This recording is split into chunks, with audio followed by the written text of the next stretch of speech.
I am back working on the WRX. I feel safe actually taking it out on the street and doing more testing with what I'm going to be doing in this video, which is intercoolers.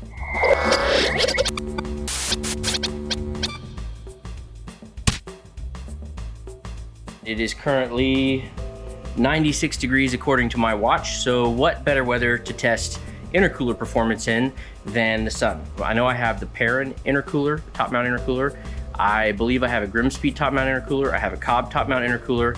Obviously the ETS that's on the car, and I've got the stock top mount intercooler. My plan is I'm going to do every single intercooler that I have, and I have a loop to test it in that includes normal driving for a set amount of distance, and then a full quarter-mile pull that I will do from a stop. And I'm gonna do the same exact route for every single intercooler and try to keep the same kind of driving. I'm gonna log, obviously, all of this data, and I'm gonna then compile all that data into a couple of graphs that I can post on the screen and show you guys what the actual temperature differences are that I'm seeing in the real world here in the armpit of the sun, which is East Texas. So anyways, before I do all of that, I need to change the oil because I have been neglecting this car. It's being beat on whenever I drive it. So it really needs to have the oil changed, and then I'm going to begin this test with the ETS intercooler. I will also include, I'm gonna do a third gear pull for each of them to put into V-dyno. I'm gonna do it in the same place every time. If the data looks presentable, then I'll present it. We're just gonna drive normal. And I'm gonna do this, what did I say? 1, 2, 3, 4, 5 times, I guess. Right now we're 106 and sitting at 120 to 124 for intake temp manifold. Doing 70 miles an hour. Set up for our third gear pull right here.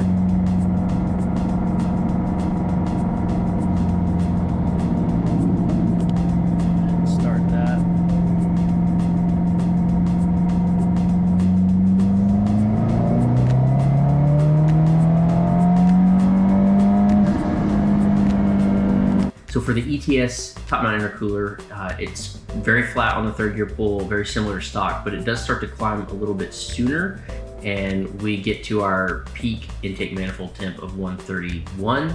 Now for the quarter-mile pull, intake manifold temp starts at 124.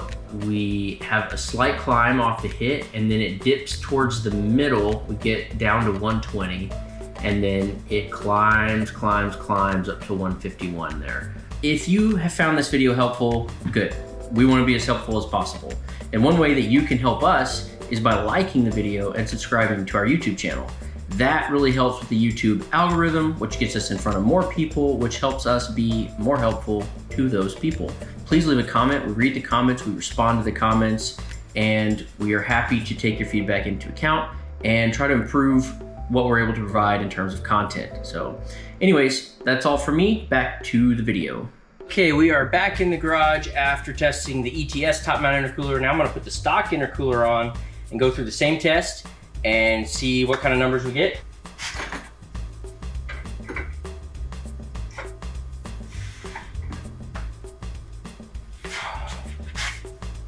Wow, that is easy. I love the design of the intercooler. Subaru, thank you. It's settled down really nicely. We're sitting at 106 for intake temp right now and 115 for intake manifold temp. Still 100 degrees for the outside temp. Go ahead and start my log at the appropriate spot right here.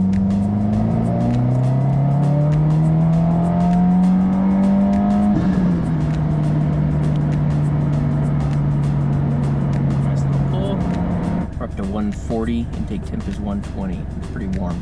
I've seen this at the track before though, whenever I was running this at Bandamere a couple years ago. That was fairly standard. Traction control off. Bog down.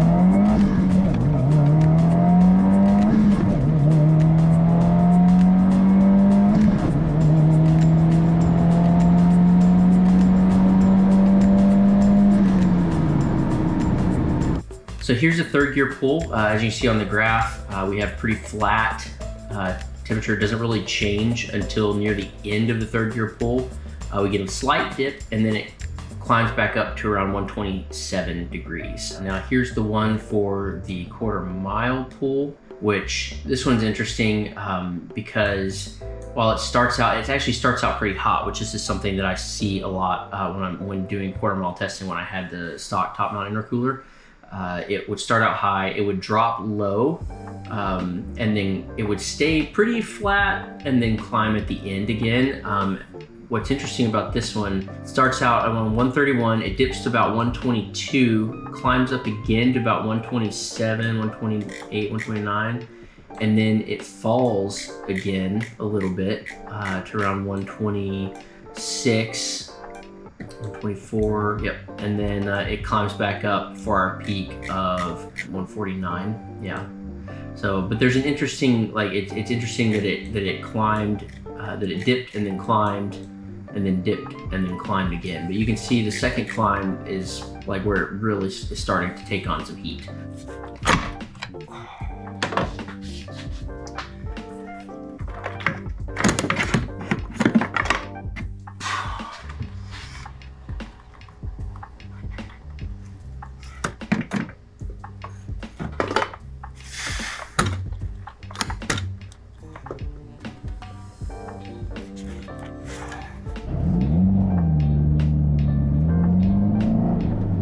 So we've just completed the loop with the GrimmSpeed intercooler. I did put the two from the top mount, the stock top mount, and the ETS top mount into V-dyno, and they are near as makes no difference basically in terms of power.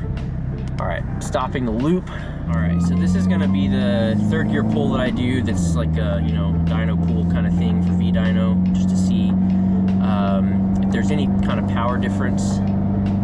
So we are in third. Go ahead and start the log, make sure it's logging by the time I get to where I want to start. Might have started that a little bit too soon. Really what I'm looking at there is I want to know if it's spooling any faster, or and then when I look at the data, like, is my wastegate position any different? Like, am I reaching my boost target with more or less wastegate, essentially? We're just looking for temperatures, basically. We're not looking for which intercooler makes the quarter mile go by the fastest, because I doubt any of them are going to have an effect, a noticeable effect on that. Make sure we're logging.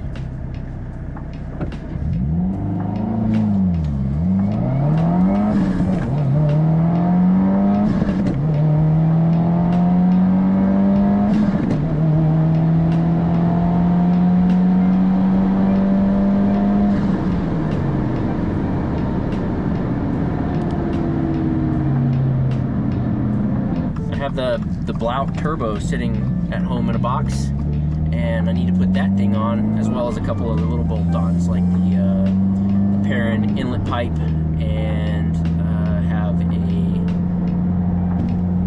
a Go Fast Bits bypass valve to put on too. So we're gonna put those on in a video coming up. So you guys make sure to subscribe to the channel and give us a like if you're enjoying the VB content. Hope to get you more out there, but also if you're looking for someone to tune your VB WRX, be sure and reach out to me, tuning@edgeautosport.com. I'd be happy to get you taken care of. Next we have GrimmSpeed, which our starting intake manifold temp for the third gear pull is 108, with our max intake manifold temp at 117 for the third gear pull. And as you can see in this graph, it stays flat for a really long time. We barely get any climbing. We're going from that 108 up to 117. So it's not even a 10-degree climb. It's climbed 9 degrees across the third gear pull, which is pretty good.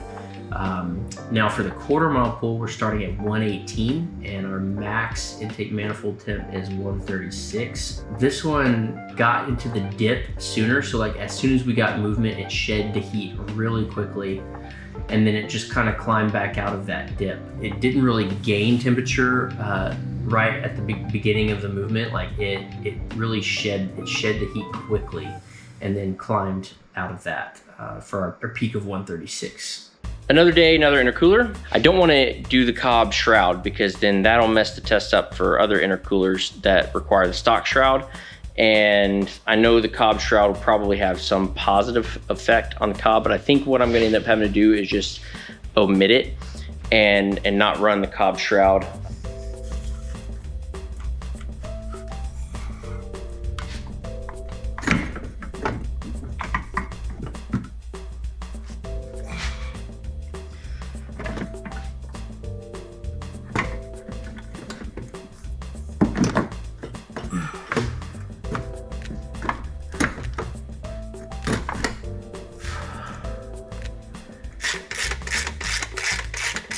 We are finishing up the loop right now, and yeah, I mean, I didn't notice anything different.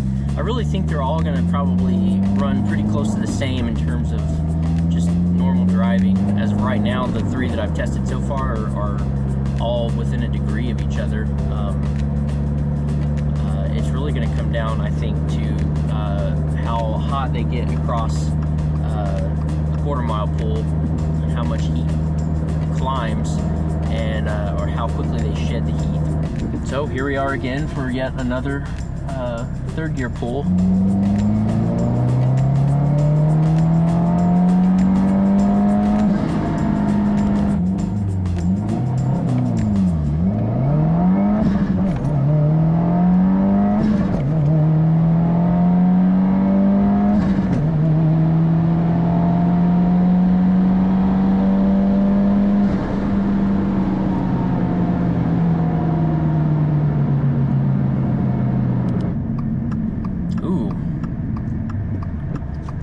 Higher boost than what I've seen.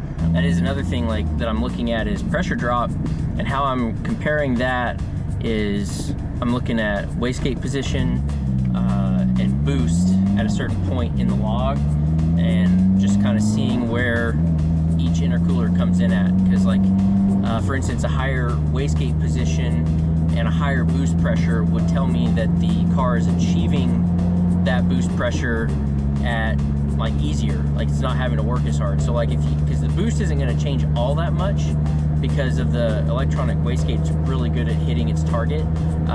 But if it takes a much lower wastegate position, which means the wastegate is more closed, then that's going to tell me that it's having to work harder to achieve the target boost, which means there's more pressure drop occurring.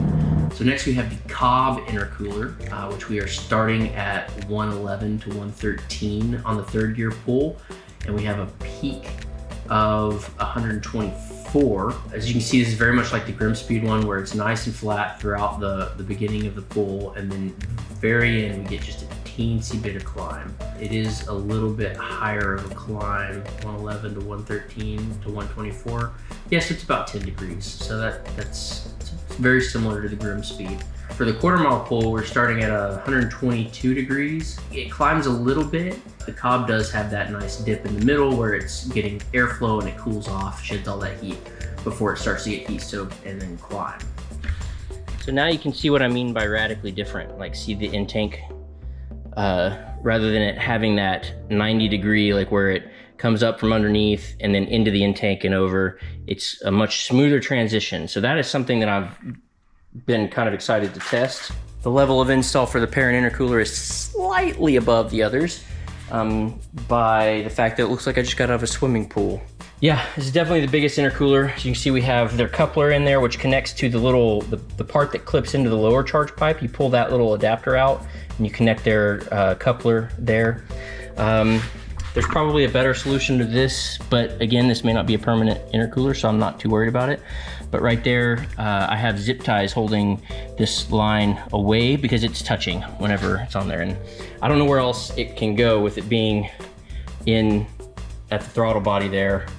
And yeah, so I just zip tied it back a little bit so that it wouldn't interfere. Whew. Hit the last one, at least that I'm doing in this video. Coming up on the end of the loop for the Perrin intercooler. And again, like just me glancing at temperatures, it seems to be pretty close to the others. It's a lot more core than the others, like it's significantly bigger.